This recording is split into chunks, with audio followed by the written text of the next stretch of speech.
প্রস্তুত আয়াতের আলোকে কিছু কথা উপস্থাপন করতে চাই। ওয়া তাওফীক ইল্লা বিল্লাহ। সম্মানিত হাজিরিন, আমাদের সমাজে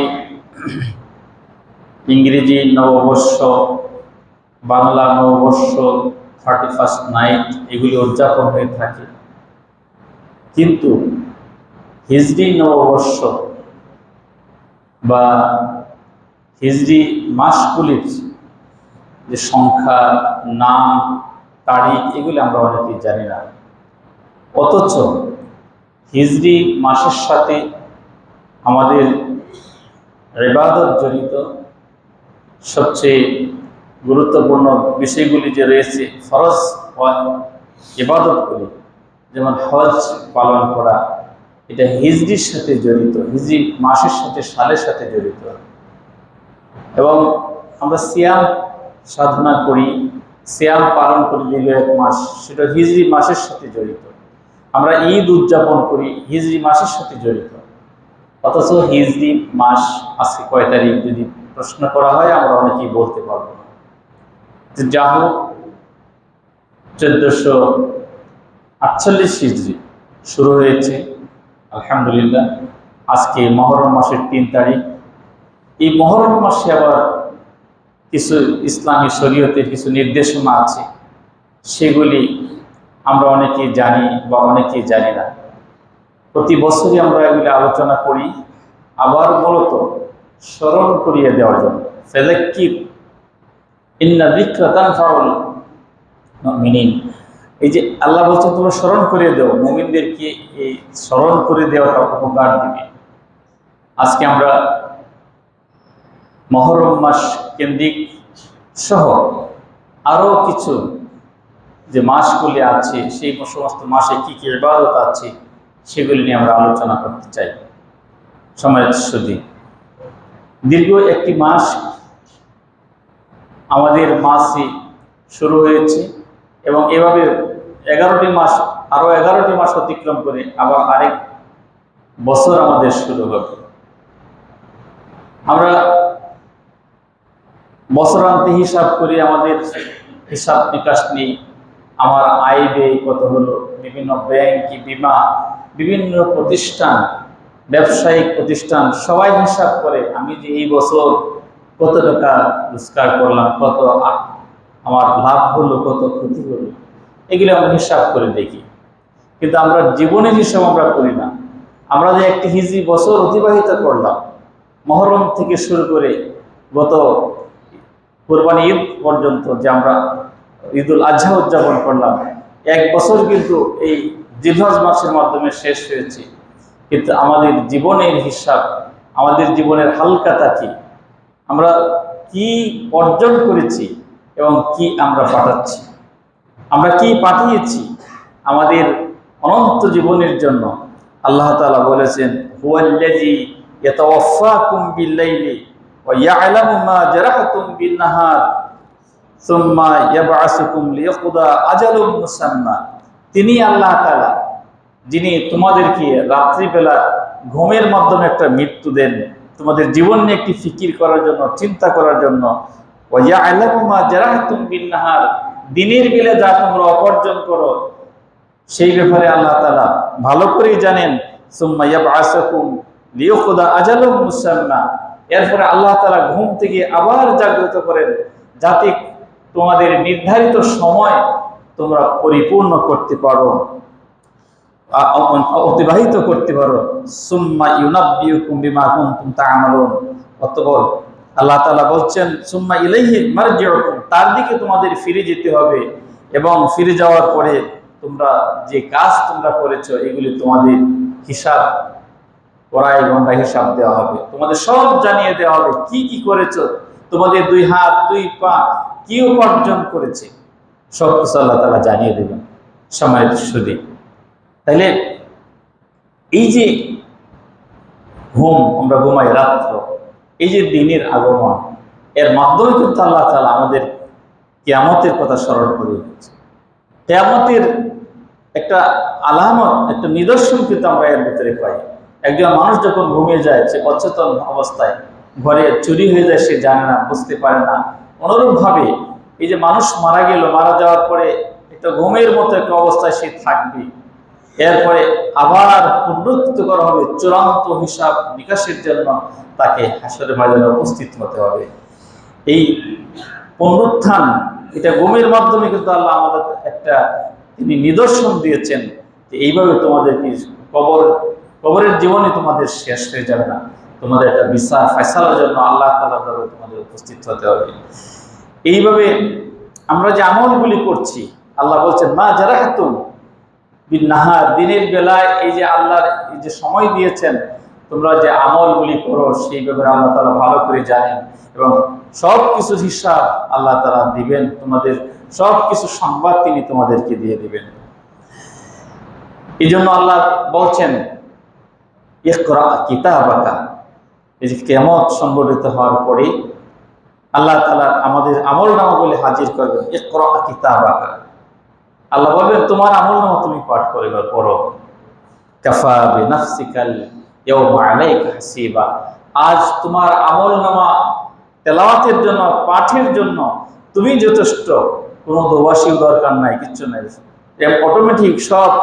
এদিন মূর্খ বলে কোনো কথা না, সবাই বলে আল্লাহ তাআলা সেই বুদ্ধি দিয়ে দিবেন, সে তার নিজের আমলনামা নিজে এই আমি করেছি, নিজের ছবি চিত্র সবকিছু সেখানে উঠে যাবে। সম্মানিত হাজিরিন, দীর্ঘ একটি বছর, আরবি বছর হিজরি সাল অতিবাহিত হয়েছে, আরেকটি বছর সূচনা হয়েছে মুহররম মাস, আরবি বছরের সূচনা মাস মুহররম। এই দীর্ঘ এক বছর আমরা কি করেছি? প্রতিদিনের হিসাব আমাদের করা দরকার, প্রতিনিয়ত আমাদের আত্মসমালোচনা থাকা দরকার। সারাদিন যা কিছু করেছি, রাত্রে শোয়ার আগে দুই চোখ বন্ধ করে একটু চিন্তা করে দেখি যে আমার দিনটা আমি কিভাবে অতিবাহিত করেছি, আমি কার সাথে কেমন আচরণ করেছি, আমার লেনদেন মানুষের সাথে কেমন হয়েছে, দিনের কয়টি মিথ্যা কথা বলেছি, আজকের দিনে কার আমি গীবত করেছি, চুগলখড়ি করেছি, কার সাথে আমার ঝগড়া হয়েছে, কাকে আমি মনে কষ্ট দিয়েছি গালিগালাজ করে, বিভিন্ন ভাবে খারাপ আচরণ তাকে করে।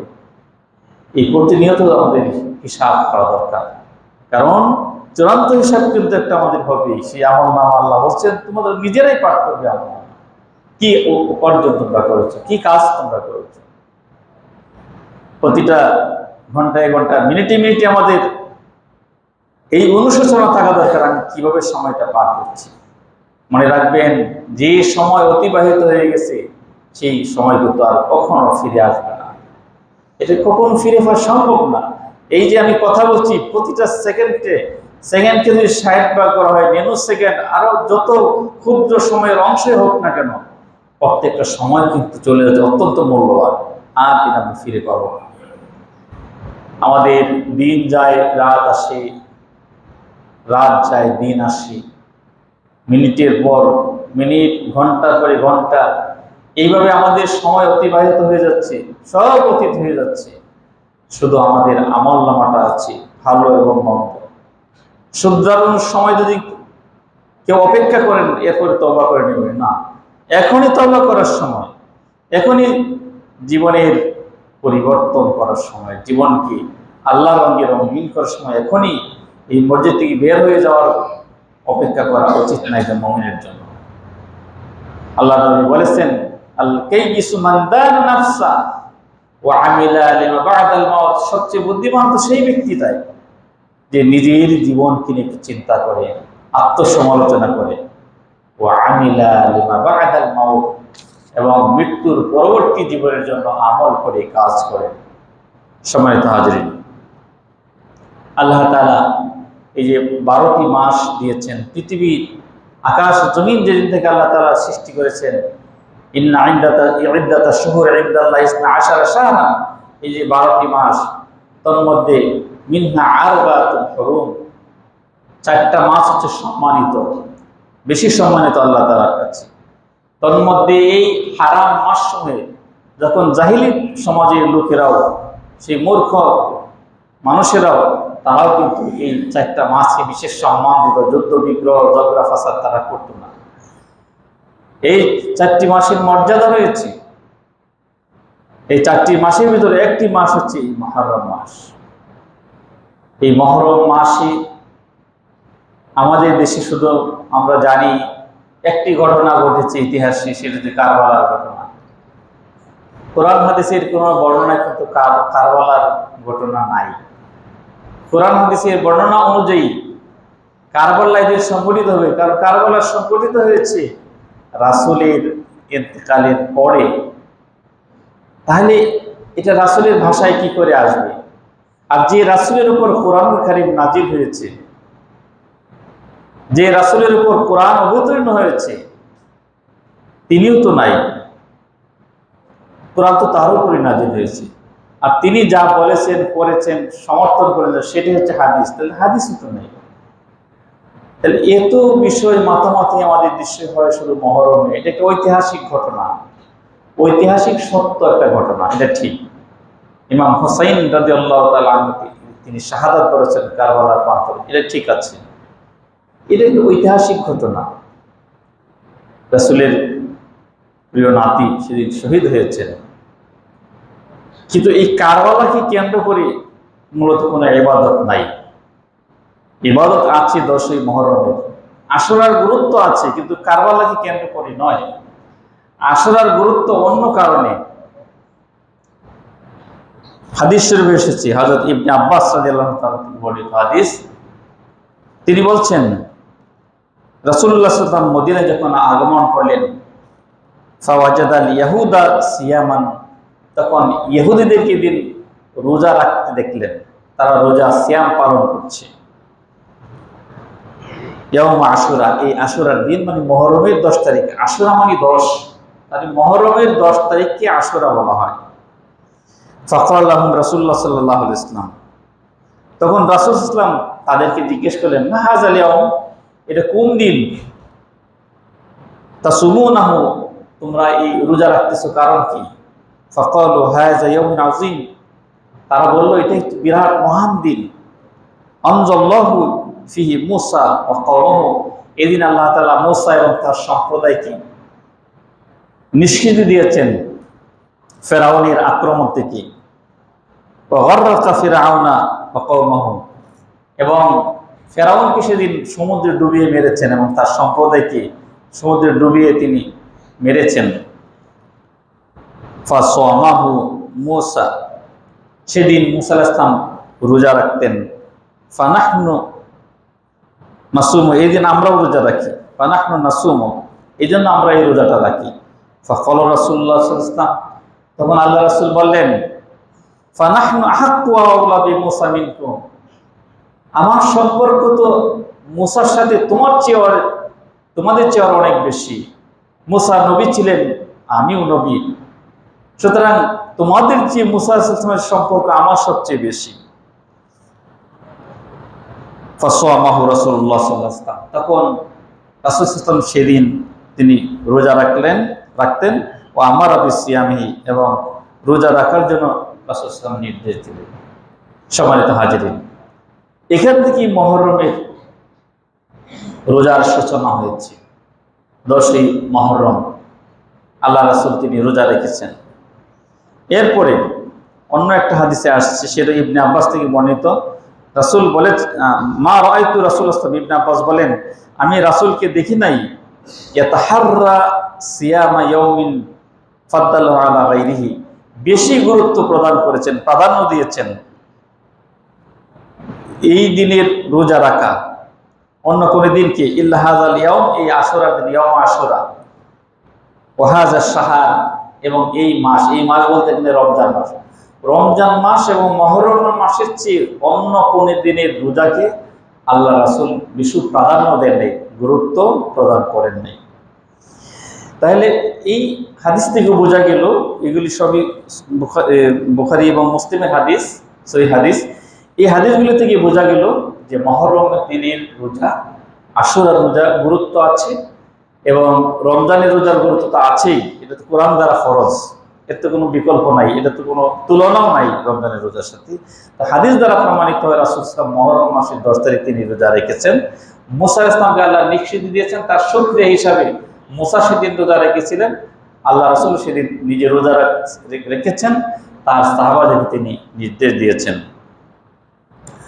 অন্য একটি হাদিসে আসছে, যখন রাসূলুল্লাহ সাল্লাল্লাহু আলাইহি ওয়াসাল্লাম রোজা রাখলেন আশুরার দিন এবং সাহাবাদেরকে নির্দেশ দিলেন রোজা রাখার জন্য, তখন সাহাবাগণ প্রশ্ন করলেন, ইয়া রাসূলুল্লাহ, এই দিন তো ইহুদিরা নাসারারা এই দিনটাকে প্রাধান্য দেয়, তাহলে আমরাও তো সেই দিনকে প্রাধান্য দিলাম, তাই তাদের সাথে আমাদের সাদৃশ্য হয়ে যাচ্ছে। ফাকালা রাসূলুল্লাহ সাল্লাল্লাহু আলাইহি ওয়াসাল্লাম, তখন রাসূল সাল্লাল্লাহু আলাইহি ওয়াসাল্লাম বললেন, লাইন বাকাইতু ইলা কাবিলিন, আমি যদি আগামী বছর আল্লাহ আমাকে জীবিত রাখেন, আমি যদি অবশিষ্ট থাকি, আমার যদি হায়াত থাকে, লা আসুমানাত তাসিআ, তাহলে আমি অবশ্যই রোজা রাখবো। কোন দিন? তাসিআ, নবম দিন, মানে মুহররমের 9 তারিখ, যাতে ইহুদিদের সাথে সাদৃশ্য না হয়। এই জন্য মুহররমের রোজাটা রাখতে হয় 2 দিন, 9, 10 অথবা 10, 11, এই 2 দিন মুহররমের রোজা রাখবেন। তবে যেহেতু হাদিসে এসেছে 9 তারিখের কথা বিশেষ করে, তাহলে 9, 10, তার মানে আগামী বৃহস্পতি এবং শুক্রবার, এটা হিসাবে পরে আমাদের এই চাঁদ অনুযায়ী চাঁদ দেখা গিয়েছে 3 তারিখ, যেহেতু আগামী এই মুহররম মাসের 9 এবং 10 বৃহস্পতি এবং শুক্রবার, এই 2 দিন। সুতরাং আমরা যারা সমর্থ রাখি, আল্লাহ রাসূল তো এই রমজানের রোজা ফরজ হওয়ার আগে এটা ফরজ হিসেবে তিনি রেখেছেন, অবধারিত করে রেখেছেন। তো রমজানের সিয়াম ফরজ হওয়ার পরে সেটা তো ফরজ নাই, তবে সুন্নতের ভিতরে গুরুত্বপূর্ণ সুন্নত, অনেকগুলো হাদিস এই মুহররমের রোজার ব্যাপারে এসেছে। এই 10 মুহররম আশুরা রোজা, এটা হাদিসে আশুরা বলা হয়েছে, মানে মুহররম মাসের 10 তারিখ। রাসূলুল্লাহ সাল্লাল্লাহু আলাইহি ওয়াসাল্লাম বলেছেন, সাওমু ইয়াউমি আশুরা ইউকাফিরুস সানাতান মাদিয়াতান। এই যে আশুরার দিনের রোজা রাখতে কি ফজিলত হবে, কি লাভ হয় আমাদের? রাসূলুল্লাহ সাল্লাল্লাহু আলাইহি ওয়াসাল্লাম বলেছেন, এই দিনের রোজা বিগত 1 বছরের গুনাহগুলো আল্লাহ তাআলা ক্ষমা করে দেন। সুতরাং এই দিনটাকে আমরা 2টা দিন আমরা রোজা রাখার জন্য চেষ্টা করব, যেহেতু হাদিসে অনেক গুরুত্ব এই ব্যাপারে দেওয়া হয়েছে। রাসূলুল্লাহ সাল্লাল্লাহু আলাইহি ওয়াসাল্লাম আরো বলেছেন, ইনদামা সুইলা, যখন তাকে প্রশ্ন করা হলো, সিয়ামি আফদালু বা'দা রমাদান, হে আল্লাহর রাসূল, রমজানের রোজা তো ফরজ বুঝলাম, এরপরে আর শ্রেষ্ঠ রোজা কোনটা, সবচেয়ে শ্রেষ্ঠ কোনটা নফল রোজার ভিতরে, সুন্নত রোজার ভিতরে?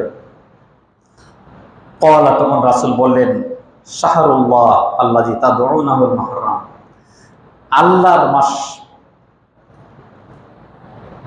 মুহররম মাসকে আল্লাহর মাস বলা হয়েছে, সম্মানিত মাস। আল্লাহ রাসূলের ভাষায় আল্লাযী তাদউনাহুল মুহররম, যে মাসকে তোমরা মুহররম বলো। মুহররম শব্দের শাব্দিক অর্থ হচ্ছে আপনার সম্মানিত মাস। এর হারাম শরীফ বলে না, হারাম মানে হচ্ছে সম্মানিত। তার মানে এই মাসে নিষিদ্ধ কাজ করা। হারাম শরীফের এরিয়া আছে বাইতুল্লাহর চতুর্দিকে, এই কিছু এলাকা নির্ধারণ করা আছে রাসূল দ্বারা। এই হারাম মানে নিষিদ্ধ এলাকা, এখানে কোনো পাপাচার, কোনো পশু পাখি হত্যা করা, মারা, এগুলি জায়েজ নাই, হারাম করা হয়েছে। মুহররম মাসটা হচ্ছে হারাম, তার নামের অর্থের সাথে এখানে পবিত্রতার বন্ধ জড়িত আছে, সুবাস আছে। সম্মানিত হাজিরিন, সুতরাং আমরা যারা সামর্থ্য রাখি, এই মুহররম মাসের 9 এবং 10 তারিখের এই 2টা রোজা রাখার জন্য আমরা চেষ্টা করব। যেহেতু মুহররম মাসের মর্যাদা রয়েছে, যেহেতু এটা হারাম মাস, 4টি হারাম মাসের ভিতরে প্রথম এই মুহররম মাস। এরপরে এই মুহররম মাসে হযরত মূসা আলাইহিস সালাম, তিনি ফেরাউনের কবল থেকে রক্ষা পেয়েছিলেন, মূসাকে দিন ডুবে মেরেছিলেন, তিনি নিজে রোজা রেখেছেন আল্লাহর শুকরিয়া হিসাবে, আল্লাহ রাসূল রেখেছেন, আমরাও রাখার জন্য চেষ্টা করি। আর কারবালার ঘটনা, এটা অনেক পরের ঘটনা, এটাও মুহররমের 10 তারিখ সংঘটিত হয়েছিল। এই বিষয়ে আল্লাহ তাআলা তৌফিক দান করলে অন্য কোনো দিন আমরা আলোচনা করব। মুহররমের শিক্ষা বিষয়ক ইমাম হুসাইনের জীবন যে উৎসর্গ আল্লাহ তাআলার জন্য করেছেন, সেই বিষয়ে আমরা আলোচনা করব। আমরা যতটুকু শুনেছি মানার জন্য, আমল করার জন্য আমরা চেষ্টা করি। আল্লাহ তাআলা আমাদের তৌফিক দান করুন। ওয়া সাল্লাল্লাহু তাআলা আলা খায়রি খালকিহি মুহাম্মাদি ওয়া আলা আলিহি ওয়া সাহবিহি।